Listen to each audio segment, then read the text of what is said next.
नमस्कार। डीएनएक्स धर्म कर्म में स्वागत है आपका। बसंत पंचमी, माता सरस्वती वीणावादिनी देवी की उत्पत्ति। हिंदू कैलेंडर के अनुसार माघ मास के शुक्ल पक्ष की पंचमी तिथि को बसंत पंचमी मनाया जाता है। इस दिन माता सरस्वती की पूजा अर्चना की जाती है। ऐसी मान्यता है कि जिस दिन पंचमी तिथि सूर्योदय से दोपहर के मध्य व्याप्त रहती है, उसी दिन को माता की पूजा के लिए उपयुक्त माना गया है। यूं तो बसंत पंचमी के दिन किसी भी समय माता सरस्वती की पूजा की जा सकती है। इस दिन स्कूलों में माता सरस्वती की पूजा की जाती है। आइए जानते हैं बसंत पंचमी की पौराणिक कथा और माता सरस्वती की पूजा विधि। जानने के लिए आप इस वीडियो के साथ अंत तक बने रहिएगा। यदि आप इस चैनल में नए हैं तो आप इस चैनल को सब्सक्राइब कर लें और बेल आइकन दबाना न भूलें, ताकि आपको इसी तरीके की जानकारियाँ नियमित मिलती रहें। आइए जानते हैं बसंत पंचमी की पौराणिक कथा। भारतीय पंचांग के अनुसार साल भर में 6 ऋतुएं होती हैं। इनमें से बसंत ऋतु को ऋतुओं का राजा कहा गया है। बसंत फूलों के खिलने और नई फसल के आने का त्योहार है। ऋतुराज बसंत का महत्व बहुत ही अधिक है। ठंड के बाद प्रकृति की छटा देखते ही बनती है। हिंदू मान्यताओं के अनुसार इस दिन अर्थात बसंत पंचमी के दिन देवी सरस्वती का जन्म हुआ था, इसलिए यह त्योहार हिंदुओं के लिए बहुत ही खास है। इस त्योहार में पवित्र नदियों में लोग स्नान करते हैं और इसके साथ ही बसंत मेले आदि का भी आयोजन किया जाता है विभिन्न जगहों पर। माता सरस्वती की उत्पत्ति से अब हम आपको अवगत कराते हैं। सृष्टि की रचना करते समय ब्रह्मा जी ने मनुष्य और जीव जंतुओं आदि अनेक योनियों की रचना की।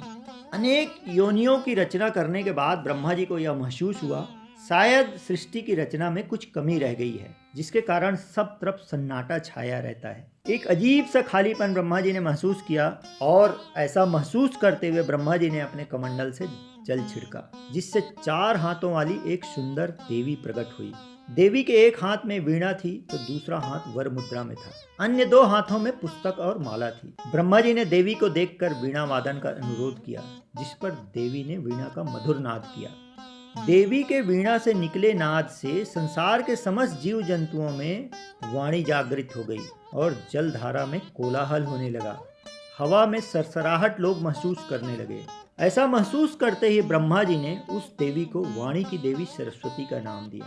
माँ सरस्वती को बागेश्वरी, भगवती, शारदा, वीणावादिनी और वाग देवी आदि अनेक नामों से जाना जाता है। ब्रह्मा जी ने माता सरस्वती की उत्पत्ति बसंत पंचमी के दिन की थी। यही कारण है कि प्रत्येक साल बसंत पंचमी के दिन देवी सरस्वती का जन्मदिन मानकर पूजा अर्चना की जाती है।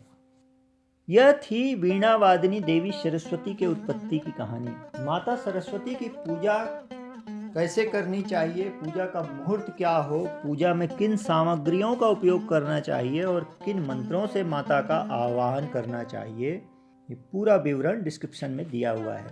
आप दिए हुए लिंक में देख सकते हैं। बसंत पंचमी के साथ बसंत ऋतु का भी एक अलग ही महत्व है।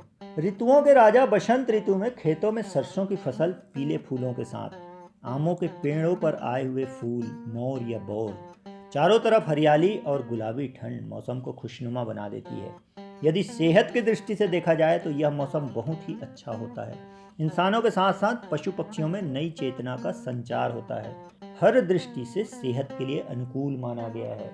बसंत पंचमी के दिन आप भी करें देवी सरस्वती की पूजा और अपने बुद्धि में वृद्धि करें।